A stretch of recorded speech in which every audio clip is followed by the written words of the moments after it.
క్రైస్తవులకు చట్టంలో ప్రత్యేకమైన చోటు కల్పించాలి.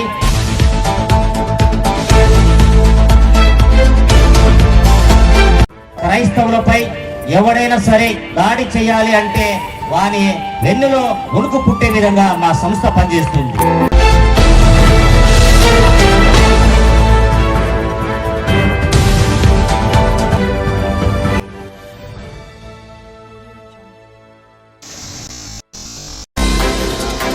క్రైస్తవులకు ప్రత్యేకమైన చట్టం ఉండాలి. క్రైస్తవుల మీద దాడి చేస్తే వాని వెన్నులో వణుకు పుట్టే విధంగా చట్టం ఉండాలి.